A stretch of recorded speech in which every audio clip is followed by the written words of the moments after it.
नमस्कार, मैं प्राध्यापक बापू साहब थोरात, हिंदी विभाग राव बहादुर नारायणराव बोराव के महाविद्यालय श्रीरामपुर। आज हम द्वितीय वर्ष कला काव्यशास्त्र अर्थात DSE 1A इस विषय के अंतर्गत चतुर्थ सत्र में विभिन्न गद्य भेदों का अध्ययन किया जाता है। इसके अंतर्गत आज हम गद्य साहित्य की एक महत्वपूर्ण विधा कहानी का स्वरूप और उसके तत्वों पर विचार करेंगे। सामान्यतः साहित्य के दो प्रमुख भेद किए जाते हैं, एक गद्य और दूसरा पद्य। वैसे मूल रूप से देखा जाए तो समस्त साहित्य के लिए काव्य शब्द का प्रयोग व्यापक अर्थ में किया जाता था और काव्य के अंतर्गत गद्य और पद्य दोनों का समावेश होता था। लेकिन बाद में साहित्य शब्द का निर्माण हुआ। शुरुआत में साहित्य और काव्य शब्द समानार्थी रहे, किंतु बाद में साहित्य शब्द गद्य और पद्य दोनों के अर्थ में प्रयुक्त होने लगा, जबकि काव्य शब्द केवल कविता के अर्थ में या पद्य के अर्थ में प्रयोग किया जाने लगा। अब इस साहित्य के अंतर्गत जो दो विधाएं हैं, गद्य और पद्य। अब पद्य के संदर्भ में अगर हम विचार करें तो पद्य के अंतर्गत विभिन्न प्रकार के काव्य प्रकार आ जाते हैं। उसी प्रकार से गद्य के अंतर्गत भी अनेक साहित्य विधा या अनेक साहित्य प्रकार माने गए हैं। विशेष रूप से इसका विभाजन किया जाए तो विद्वानों द्वारा इसका दो वर्गों में विभाजन किया गया है, एक कथन परक विधा और दूसरा कथेतर विधा, अर्थात कथन परक गद्य और कथेतर गद्य। अब इसमें कथन परक गद्य का विचार करें तो कथन परक गद्य के अंतर्गत कथा को साहित्य की नींव मानकर, कथा को साहित्य का मूल मानकर विचार किया गया है और इसके अंतर्गत कहानी, उपन्यास, नाटक, एकांकी आदि जो कथन परक विधाएं हैं इनका समावेश किया गया है। दूसरी ओर कथेतर गद्य की बात करें तो कथेतर गद्य के अंतर्गत रेखाचित्र, आत्मकथा, संस्मरण, जीवनी, रिपोर्टाज, पत्र साहित्य, डायरी साहित्य, यात्रा साहित्य आदि जो अन्य विधाएं हैं जिनका बेस, जिनकी नींव कथा नहीं मानी जाती, ऐसी सभी विधाओं का समावेश कथेतर गद्य के अंतर्गत किया जाता है। तो इस प्रकार से हम देख सकते हैं कि कथन परक गद्य जिनका नींव, जिनके मूल कथा है, उसके अंतर्गत जो चार साहित्य प्रकार आते हैं उनमें से एक प्रमुख साहित्य प्रकार है कहानी। कहानी वर्तमान समय में सर्वाधिक लोकप्रिय विधा मानी जाती है, क्योंकि इसका आकार छोटा होता है और यही कारण है कि उपन्यास की तुलना में अगर हम देखें तो कहानी का आकार सीमित होने के कारण और कहानी में एकरसता या भावैक्य होने के कारण कहानी उपन्यास से अधिक मात्रा में पढ़ी जाने लगी है, क्योंकि वर्तमान में स्पर्धा का युग होने के कारण लोगों के पास बड़े बड़े 100-200 पन्नों के उपन्यास पढ़ने का समय नहीं होता। ऐसी परिस्थिति में आज हम देख सकते हैं कि कहानी विधा जो है वह अधिक मात्रा में पढ़ी जाती है और अधिक मात्रा में लोकप्रिय भी रही है। अब इस कहानी शब्द को लेकर विचार किया जाए तो मूलतः जो कथा साहित्य है उसे अंग्रेजी में फिक्शन कहते हैं। अंग्रेजी फिक्शन के दो भेद किए गए हैं, एक है शॉर्ट स्टोरी और दूसरा है नॉवेल। अर्थात फिक्शन का तात्पर्य कथा साहित्य के दो भेद है, लघु कथा और उपन्यास। हिंदी की बात करें, इस लघु कथा के लिए ही हिंदी में कहानी शब्द का प्रयोग किया गया है। वैसे पहले इसके लिए गल्प शब्द का भी प्रयोग किया जाता था, लेकिन यह शब्द प्रयोग अधिक समय तक नहीं चला और बाद में अंग्रेजी के शॉर्ट स्टोरी के पर्याय के रूप में कहानी शब्द का निर्माण किया गया और आज इस कहानी शब्द का प्रयोग जो है वह इस साहित्य विधा के लिए अधिक मात्रा में किया जाता है। कहानी का विकास का अगर देखें तो कहानी का विकास भी मूलतः आधुनिक युग की ही देन माना जाता है। वैसे कुछ विद्वान कहानी का संबंध प्राचीन साहित्य से भी जोड़ते हैं, विशेषतः जो प्राचीन संस्कृत साहित्य है, इस प्राचीन संस्कृत साहित्य के अंतर्गत विभिन्न प्रकार के आख्यान, आख्यायिका या दृष्टांत कथाएं आदि प्रकार का साहित्य हमें देखने को मिलता है। कुछ विद्वानों का मानना है कि वास्तव में ये आख्यान, आख्यायिका या दृष्टांत कथाएं कहानी का प्रारंभिक रूप हो सकते हैं, लेकिन आज कहानी को जिस एक अलग साहित्य के रूप में माना गया है, उसके अलग तत्व निर्धारित किए गए हैं। इन सब की दृष्टि से विचार किया जाए तो आख्यान, आख्यायिका आदि से कहानी का संबंध दिखाई नहीं देता, बल्कि कहानी एक नई या एक आधुनिक साहित्य विधा के रूप में मानी जाती है। हाँ, एक बात अवश्य है कि उसमें से कुछ प्रभाव हमें प्राचीन संस्कृत साहित्य से अवश्य जोड़ सकते हैं, लेकिन जहाँ तक वर्तमान कहानी की बात है, वर्तमान कहानी के स्वरूप की बात है, कहानी के लेखन की बात है, तो वह निसंदेह अंग्रेजी साहित्य से अधिक मात्रा में प्रभावित रही है और अंग्रेजी के आगमन के कारण ही और अंग्रेजी साहित्य के प्रभाव से ही हिंदी साहित्य में कहानी लेखन प्रारंभ हुआ है। अब कहानी के उद्भव विकास के दृष्टिकोण से अगर देखा जाए तो कहानी का उद्भव या प्रारंभ मूलतः यूरोप में हुआ है और यूरोप में भी अगर मूल रूप से अगर देखा जाए तो प्रसिद्ध लेखक एडगर एलन पो को कहानी के जन्मदाता माना जाता है, क्योंकि वहीं से कहानी साहित्य की शुरुआत जो है वह हुई है। इसी के अनुकरण स्वरूप हिंदी में भी कहानी साहित्य का आविर्भाव हुआ है। इस कारण हिंदी कहानी को भी अधिक मात्रा में अंग्रेजी से ही प्रचलित माना गया है। इतना ही नहीं, शॉर्ट स्टोरी इस शब्द के पर्याय के रूप में ही कहानी शब्द को विकसित माना जाता है। हिंदी कहानी के विकास पर अगर दृष्टिक्षेप करें तो सामान्यतः हिंदी कहानी का प्रारंभ 1900 ईस्वी के आसपास माना गया है। कुछ विद्वान रानी केतकी की कहानी जो 1850 के आसपास की रचना है उसे पहली कहानी मानते हैं, लेकिन ये जो रचना है उसमें कहानी का पूरी तरह से पालन हमें दिखाई नहीं देता या पूरी तरह से कहानी के तत्व हमें उसमें दिखते नहीं है। उसमें कुछ मात्रा में वैचारिकता या निबंधों का रूप भी दिखाई देता है। इसी कारण अनेक विद्वान या आधुनिक विद्वान उसे हिंदी की पहली कहानी नहीं मानते। बहुतांश विद्वान दुलाई वाली जो राजेंद्र बाला घोष अर्थात बंग महिला द्वारा लिखी गई कहानी है, जो सामान्यतः 1900 ईस्वी के आसपास प्रकाशित हुई ऐसा माना जाता है, इस कहानी को हिंदी की पहली कहानी मानते हैं।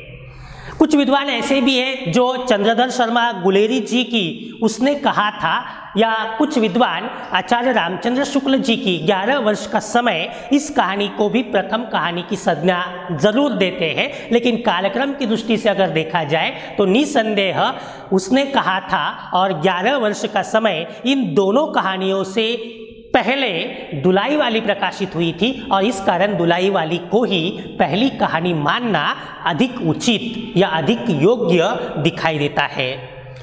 इसके बाद हम जानते हैं कि 1902-3 के आसपास साहित्य में प्रेमचंद जी का आगमन हुआ। वैसे प्रेमचंद जी शुरुआत में उर्दू में साहित्य रचना करते थे, लेकिन 1907 के बाद उन्होंने हिंदी में लिखना प्रारंभ किया और उसके बाद कहानी के क्षेत्र में प्रेमचंद जी का नाम एक मील के पत्थर के रूप में माना जाने लगा।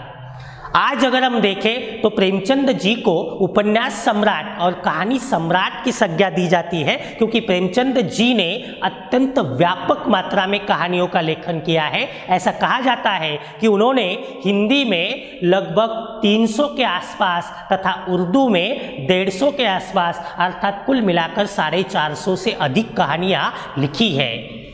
यही कारण है कि प्रेमचंद जी को कहानी सम्राट और उपन्यास सम्राट मानते हैं। इतना ही नहीं, कहानी और उपन्यास साहित्य का जब कालक्रमिक अध्ययन किया जाता है, ऐतिहासिक अध्ययन किया जाता है, तो उसे विभिन्न वर्गों में विभाजित करते समय प्रेमचंद जी को ही केंद्र में लिया जाता है। इसी संदर्भ में प्रेमचंद पूर्व युग, प्रेमचंद युग, प्रेमचंदोत्तर युग, स्वातंत्र्योत्तर युग, साठोत्तर युग, इस प्रकार से प्रेमचंद जी को केंद्र में लेकर कहानी साहित्य का विभाजन जो है वह किया जाता है।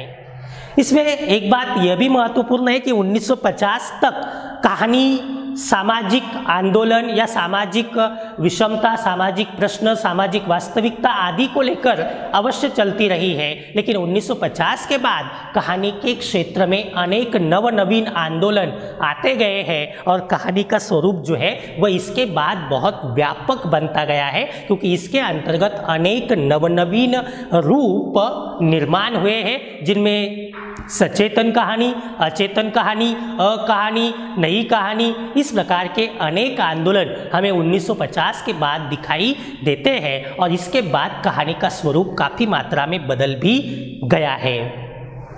मूल रूप से अगर देखा जाए तो कहानी और उपन्यास लगभग एक जैसी विधाएं जरूर दिखाई देती है, लेकिन स्वरूप, रचना या अर्थ की दृष्टि से अगर विचार किया जाए तो दोनों दो स्वतंत्र विधाएं हैं। प्राचीन काल से अगर विचार किया जाए तो मनुष्य हमेशा अपने जीवन अनुभव, अपने प्राकृतिक सत्यों या ईश्वर संबंधी बातों को लिखता आया है और यही लेखन आगे जाकर कहानी के रूप में सामने आ पाया है। क्योंकि प्राचीन काल में विभिन्न अवसरों पर ईश्वर के संबंध में कुछ ऐसी दृष्टांत कथाएं सुनाई जाती थी। वास्तव में इन दृष्टांत कथाओं में भी कुछ मात्रा में हमें कहानी के रूप जरूर दिखते हैं, लेकिन जो कहानी के आधुनिक तत्व है इनकी दृष्टि से विचार किया जाए तो कहानी निसंदेह आधुनिक युग का एक विकसित और एक सर्वप्रमुख साहित्य प्रकार मानना पड़ता है। अब इस कहानी के संबंध में देखा जाए तो अनेक विद्वानों ने इस पर व्यापक मात्रा में विचार किया है। खास करके कहानी की परिभाषाओं के संदर्भ में अगर विचार करें तो अनेक भारतीय और पाश्चात्य विद्वानों ने कहानी को परिभाषित करने का प्रयत्न किया है, लेकिन अक्सर एक बात हम देख सकते हैं कि किसी भी संकल्पना को सटीक शब्दों में या अत्यंत मार्मिक शब्दों में व्यक्त करना, परिभाषित करना उतना आसान काम नहीं होता है। फिर भी अलग अलग विद्वान इस दृष्टि से अवश्य प्रयत्न करते रहते हैं। इसी संदर्भ में पाश्चात्य विद्वानों की अगर बात करें तो उनमें H G. Wells, Chekhov, R L. Stevenson आदि अनेक विद्वान हैं जिन्होंने कहानी को परिभाषित करने का प्रयत्न किया है। तो दूसरी ओर प्रेमचंद, डॉक्टर श्याम सुंदर दास, बाबू गुलाब राय, चंद्रगुप्त विद्यालंकार, महादेवी वर्मा आदि अनेक भारतीय साहित्यकार हैं जिन्होंने कहानी को परिभाषित करने का प्रयत्न किया है। तो इनमें से एक दो तीन परिभाषाओं पर भी हम यहाँ विचार करेंगे। सबसे पहली परिभाषा हम देखेंगे अंग्रेजी विद्वान एच.जी. वेल्स की। एच.जी. वेल्स का कहना है कि any piece of short fiction which can be read in 20 minutes called a short story. Any fiction या any piece of short fiction अर्थात कोई भी शॉर्ट फिक्शन, लघु फिक्शन का, लघु कथा साहित्य का छोटा सा टुकड़ा जो विच can be read in 20 minutes, जो 20 मिनटों में पढ़ा जा सकता है, उसे एच.जी. वेल्स ने कहानी कहा है। अर्थात इस परिभाषा पर अगर विचार करें तो एच.जी. वेल्स ने केवल कहानी के आकार पर ज़्यादा ध्यान दिया है। कहानी का स्वरूप या कहानी में जो समाविष्ट बातें हैं, तत्व है, इन पर उन्होंने विचार नहीं किया है। केवल कहानी के आकार को लेकर उन्होंने अपनी परिभाषा लिखी है। इसके बाद दूसरी परिभाषा है एडगर एलन पो की, अर्थात जिन्हें कहानी के जन्मदाता कहा जाता है। अर्थात ये स्पष्ट परिभाषा नहीं है, कहानी के संदर्भ में उन्होंने कुछ विचार व्यक्त किए हैं, इन विचारों को ही उनकी परिभाषा माना गया है। अब एडगर एलन पो का कहना है कि कहानी अत्यंत संक्षिप्त आकार का वह आख्यान है, कहानी अत्यंत संक्षिप्त आकार का वह आख्यान है जो इसलिए लिखा जाता है कि एक ही बैठक में पढ़ा जा सके तथा पाठकों पर अपना भावपूर्ण प्रभाव डाल सके, इसमें प्रभावोत्पादकता तथा स्वतःपूर्णता हो। अब एडगर एलन पो की परिभाषा को भी देखें तो ये भी परिभाषा काफ़ी हद तक एच.जी. वेल्स जी के साथ मिलती जुलती है, क्योंकि एच.जी. वेल्स जी ने भी समय की पाबंदी पर ज़्यादा महत्व दिया था। यहाँ पर एडगर एलन पो भी कहते हैं कि कहानी एक संक्षिप्त आकार की विधा है जो कम से कम एक बैठक में पूरी हो सके, साथ ही अपना एक विशिष्ट या एक भावपूर्ण प्रभाव पाठकों पर डाल पाए और उसमें प्रभावोत्पादकता हो। लेकिन एक और ख़ास बात जो एडगर एलन पो जी ने बताई है वह यह है कि कहानी भले ही छोटी है लेकिन फिर भी वह स्वतः पूर्ण है, अर्थात अपने आप में पूर्ण है, अर्थात अपूर्ण नहीं है। क्योंकि अनेक बार ऐसा होता है कि किसी साहित्य को संक्षिप्त करना है, छोटा बनाना है, तो ऐसा हम मान लेते हैं कि अपूर्ण छोड़ देना है, तो अपूर्ण नहीं है। भाव या विचार पूर्ण रूप से सामने आना जरूरी है। कुछ भारतीय परिभाषाओं पर विचार करें तो डॉक्टर श्याम सुंदर दास ने कहानी की परिभाषा दी है। उनका कहना है आख्यायिका एक निश्चित लक्ष्य या निश्चित प्रभाव को ध्यान में रखकर लिखा गया नाटकीय आख्यान है। आख्यायिका एक निश्चित लक्ष्य या निश्चित प्रभाव को ध्यान में रखकर लिखा गया नाटकीय आख्यान है। इस प्रकार आप देख सकते हैं कि डॉक्टर दास जी ने नाटकीय आख्यान को मूलतः कहानी माना है और ये नाटकीय आख्यान मूल रूप से अगर देखा जाए तो विशिष्ट भाव या प्रभाव को ध्यान में रखकर लिखा जाता है। डॉक्टर चंद्रगुप्त विद्यालंकार का कहना है कि घटनात्मक इकहरे चित्रण का नाम कहानी है और साहित्य के सभी अंगों के समान इस रस इसका आवश्यक गुण है। तो डॉक्टर विद्यालंकार जी ने भी घटनात्मक इकहरे चित्रण को अधिक महत्व दिया है और रस को कहानी का सबसे मुख्य अंग, वैसे कोई भी साहित्य हो इसका प्रमुख अंग, प्रमुख घटक रस ही माना जाता है। इस प्रकार से कहानी की कुछ परिभाषाएं हम देख सकते हैं। अब इन सब परिभाषाओं पर अगर हम विचार करें तो एक 2-3 बातें कहानी के संदर्भ में विशेष रूप से सामने आती है। एक तो ये है कि कहानी संक्षिप्त विधा है, छोटी विधा है। दूसरी बात है छोटी होने के बावजूद कहानी स्वतः पूर्ण है, मतलब उसमें कोई अपूर्णता नहीं है, उसमें अपना भाव विचार कम से कम शब्दों में लेकिन पूर्ण रूप से अभिव्यक्त होता है। और तीसरी बात यह है कि कहानी में घटनात्मक चित्रण वह संक्षिप्त होता है, कम मात्रा में होता है। इस प्रकार से कहानी एक छोटा किंतु एक अत्यंत प्रभावी साहित्य प्रकार माना गया है। यह तो हुआ कहानी का स्वरूप। अब हम आते हैं कहानी के तत्वों पर। भारतीय और पाश्चात्य दोनों ही विद्वानों ने कहानी के तत्वों पर व्यापक मात्रा में विचार किया है, किंतु अलग अलग विद्वान अलग अलग तत्व मानते हैं। इनमें से कुछ ऐसे तत्व हैं जिन्हें लगभग सभी विद्वानों ने स्वीकार किया है और ये 6 तत्व हैं। एक कथावस्तु, 2 पात्र तथा उनका चरित्र चित्रण, 3 कथोपकथन, देशकाल वातावरण, भाषा शैली तथा उद्देश्य। लगभग सभी विद्वानों ने कहानी के इन तत्वों को स्वीकार किया है और यही तत्व उपन्यास के संदर्भ में भी स्वीकार किए जाते हैं, इसलिए इन्हें ही कहानी के प्रमुख तत्व माना गया है। अब एक एक तत्वों पर विचार करते हैं। सबसे पहले विचार करते हैं, पहला तत्व है कथावस्तु। अब कोई भी कथन परक साहित्य है तो वह बिना कथा के लिखा ही नहीं जा सकता, क्योंकि कथन परक साहित्य का नींव या कथन परक साहित्य का जो मूल है वह कथा है। इसलिए कथा को कहानी का मूलाधार माना जाता है। बिना कथा के कहानी लिख पाना संभव नहीं है। इसे अंग्रेजी में प्लॉट या थीम कहा जाता है और यह कथावस्तु सुसंगठित, जीवंत, मार्मिक, प्रभावी होती है। हाँ, एक बात अवश्य है कि कहानी में छोटी या संक्षिप्त कथा का प्रयोग किया जाता है। सामान्यतः एक ही केंद्र बिंदु से संबंधित 2-4 घटनाओं का समावेश कहानी में कथा के रूप में किया जाता है, अर्थात अधिक बड़ी या अधिक दीर्घ कथा कहानी में नहीं ली जा सकती। एक ही केंद्र से संबंधित, एक ही भाव या विचार से संबंधित एक 2-3 छोटे-छोटे प्रसंग या 2-3 छोटे-छोटे घटनाएं कहानी के अंतर्गत कथा के रूप में ली जा सकती है। दूसरी बात, कहानी की कथावस्तु किसी भी प्रकार से हो सकती है, मतलब कथावस्तु के अनेक प्रकार हैं, जैसे ऐतिहासिक, पौराणिक, सामाजिक या आधुनिक प्रकार से। तो इन सभी का समावेश कहानी में किया जा सकता है। लेकिन सबसे महत्वपूर्ण एक बात है कि इस कथा का विकास एक विशिष्ट पद्धति से होना आवश्यक माना जाता है।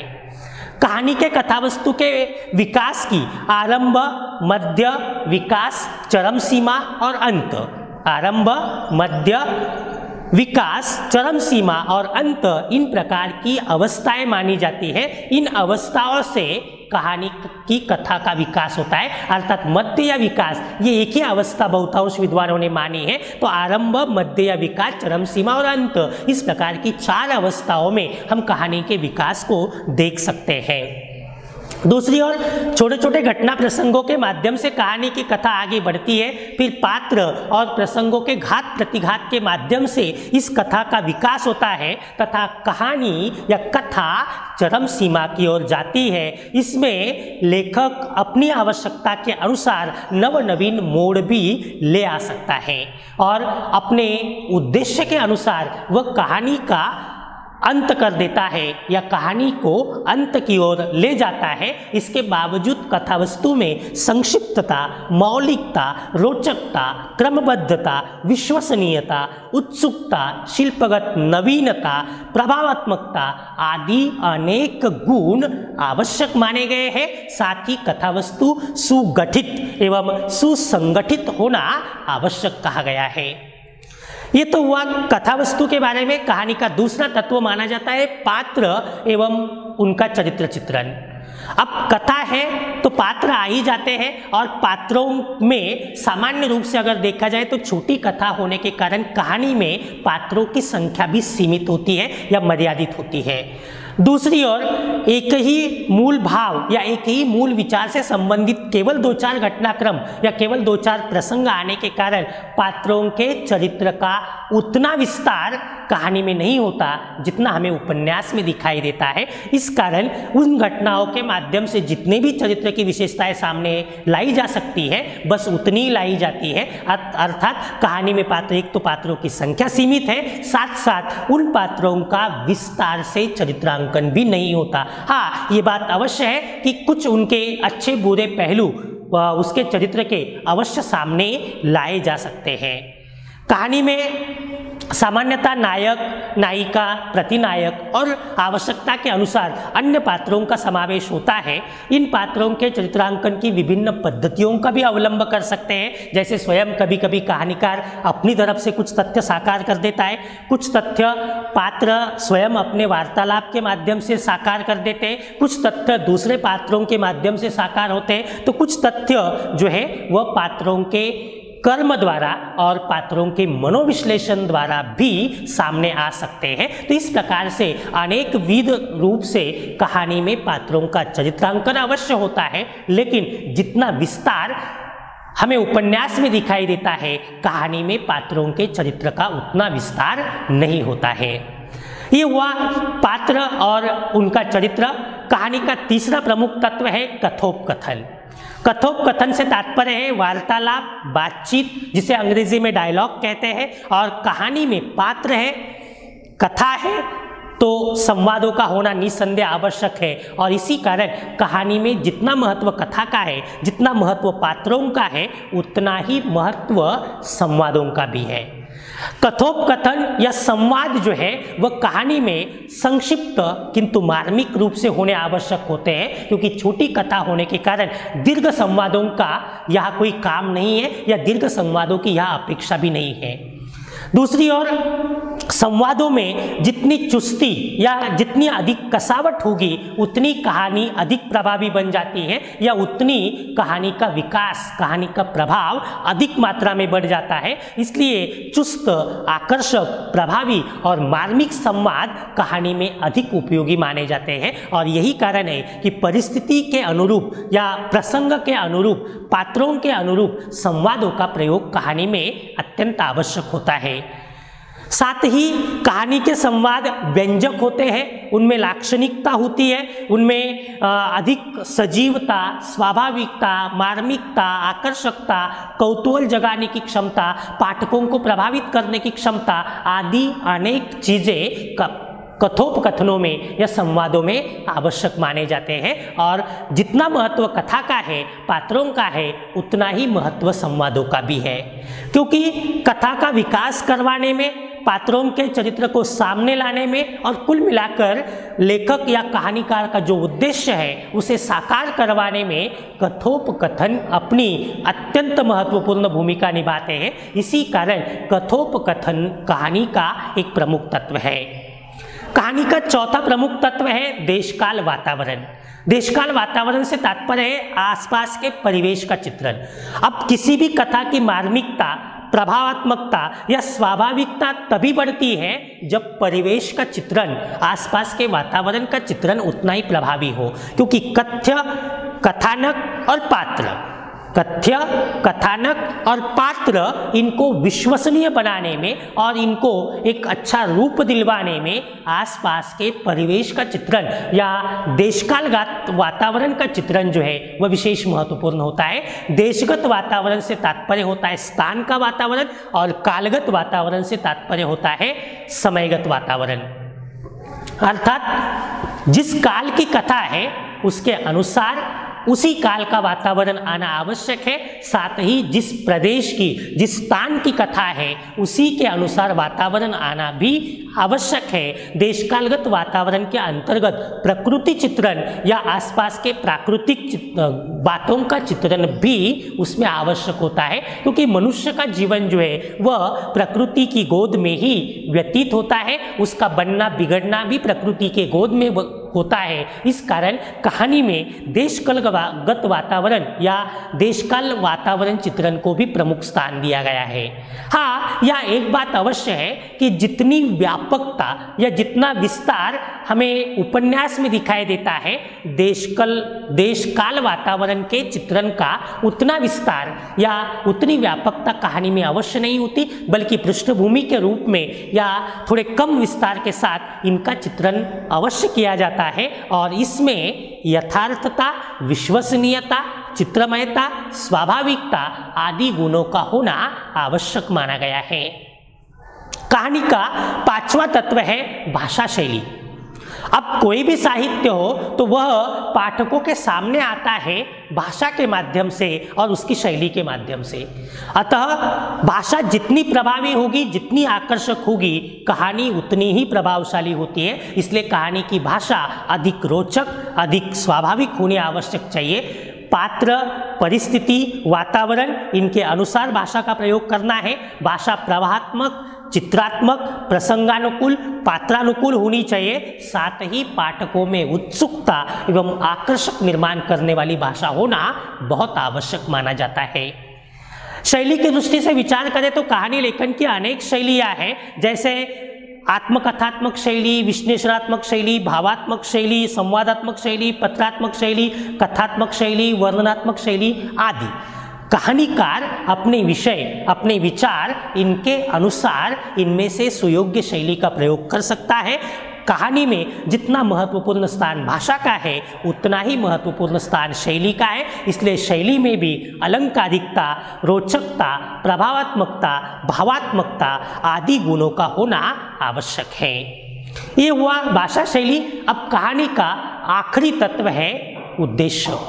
अब जैसा कि हम जानते हैं कोई भी साहित्य निरुद्देश्य नहीं होता। प्रत्येक साहित्य की रचना के पीछे उसके लेखक का कुछ न कुछ उद्देश्य अवश्य रहता है। कहानी के लेखन में भी कहानीकार का कोई न कोई उद्देश्य अवश्य रहता है। सामान्यतः कहानी में जो मूल विचार या जो केंद्रीय बिंदु होता है, मूल भाव होता है, उसे कहानी का उद्देश्य कहा जाता है।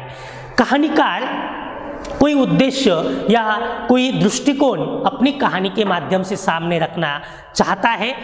हो सकता है कि वह मानव जीवन के सत्यों का उद्घाटन करना चाहता हो, मानव जीवन के विभिन्न तथ्यों का उद्घाटन करना चाहता हो। तो इस प्रकार से कहानी के अनेक उद्देश्य हो सकते हैं। कुछ विद्वान कहानी का उद्देश्य मनोरंजन भी मानते हैं, लेकिन आधुनिक विद्वान केवल मनोरंजन को साहित्य का उद्देश्य कभी भी नहीं मानते हैं, बल्कि मनोरंजन के साथ जीवन की वास्तविकता को साकार करना कहानी का एक प्रमुख उद्देश्य माना गया है।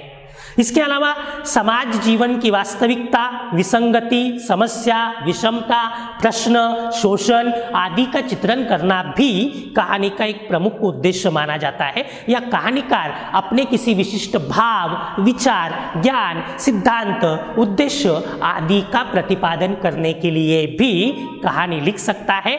इस प्रकार कहानी निसंदेह एक उद्देश्य प्रधान रचना है, लेकिन यहाँ एक बात को ध्यान में रखना आवश्यक हो जाता है कि उद्देश्यों का प्रतिपादन प्रभावी रूप से होना बहुत जरूरी है, अन्यथा उद्देश्य हास्यास्पद बन जाते हैं, नीरस बन जाते हैं, उनका प्रभाव नहीं हो पाता है। इसलिए कहानीकार को अत्यंत प्रभावी रूप से और व्यवस्थित रूप से उद्देश्यों का प्रतिपादन करना जरूरी है। तो इस प्रकार से कहानी के कुल मिलाकर तत्व है और कहानी का स्वरूप है। आशा है आपकी समझ में आए होंगे। धन्यवाद।